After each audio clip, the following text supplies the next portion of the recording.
Assalamualaikum warahmatullahi wabarakatuh. Perkenalkan, nama saya Muhammad Dwi Anugrah Febrianto, kelas 11 MIPA 1, Sekolah SMA Negeri 1 Tarakan. Di sini saya ingin menjelaskan sedikit tentang pemanasan global. Pemanasan global atau global warming disebut juga darurat iklim atau krisis iklim adalah suatu proses meningkatnya suhu rata-rata atmosfer, laut, dan daratan bumi. Suhu rata-rata global pada permukaan bumi telah meningkat 0,74 kurang lebih 0,18 derajat Celcius atau 1,33 kurang lebih 0,32 derajat Fahrenheit selama 100 tahun terakhir. Penyebab pemanasan global. Pemanasan global sendiri terjadi ketika meningkatnya suhu rata-rata global atau permukaan bumi. Hal tersebut disebabkan karena karbon dioksida atau CO2 dan polutan udara lainnya serta gas rumah kaca berkumpul di atmosfer, kemudian menyerap sinar matahari dan radiasi matahari yang memantul dari permukaan bumi. Radiasi ini biasanya akan melarikan diri keluar angkasa. Namun karena adanya polutan, sehingga radiasi dan sinar matahari terperangkap selama bertahun-tahun di atmosfer. Fenomena ini dikenal dengan efek rumah kaca. Dampak dari global warming yaitu 1. Dampak pemanasan global yang cukup sering dipublikasikan adalah mencairnya gletser. Mencairnya gletser akan menciptakan banyak masalah bagi manusia dan hewan yang hidup di bumi. Salah satunya adalah kenaikan permukaan laut.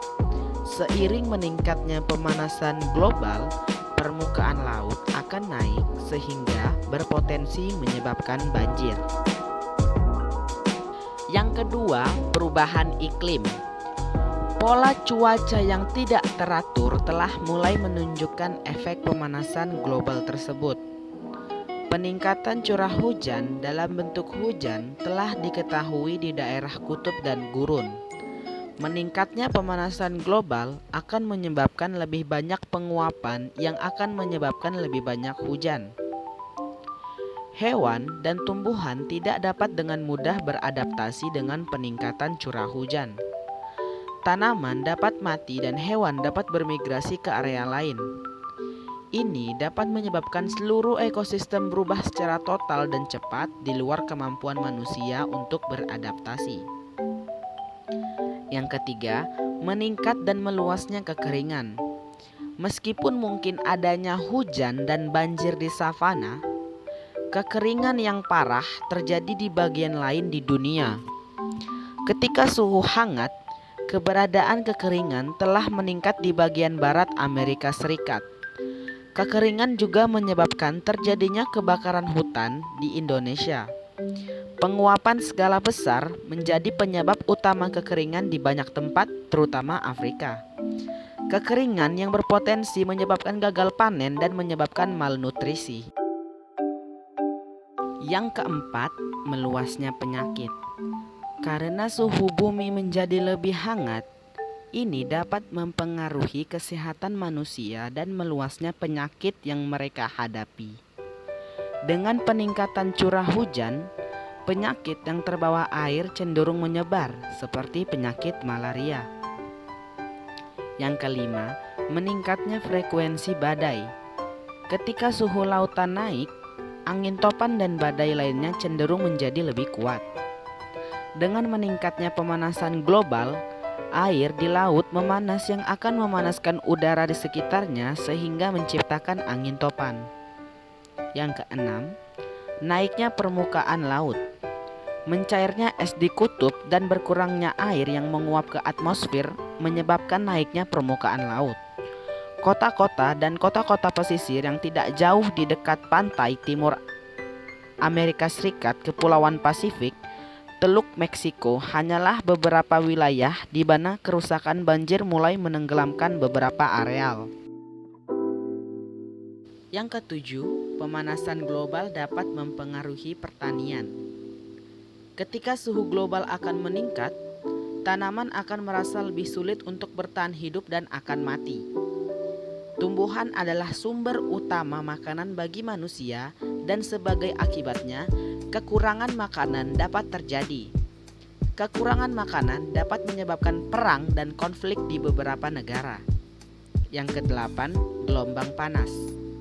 Gelombang panas menyebabkan cuaca panas yang berbahaya dan dalam beberapa tahun terakhir, lebih banyak kematian terjadi karena gelombang panas daripada dalam 60 tahun terakhir, seperti gelombang panas yang terjadi di India baru-baru ini, yang diberitakan di The Guardian. Cara penanganan pemanasan global. 1. Mengurangi penggunaan bahan bakar fosil. 2. Menggunakan energi alternatif. 3. Tidak menebang pohon di hutan secara sembarangan. 4. Melakukan penanaman kembali atau reboisasi. 5. Melakukan penghematan listrik. 6. Tidak menggunakan alat yang menghasilkan gas CFC. 7. Memperbaiki kualitas kendaraan dengan uji emisi. 8. Menerapkan sistem budidaya, peternakan, dan pertanian yang baik. 9. Melakukan reduce, reuse, dan recycle. 10. Kurangi penggunaan kertas.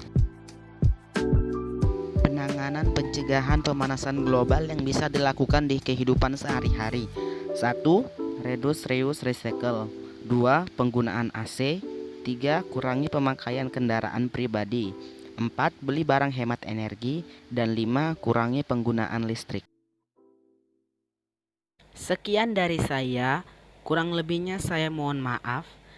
Wassalamualaikum warahmatullahi wabarakatuh.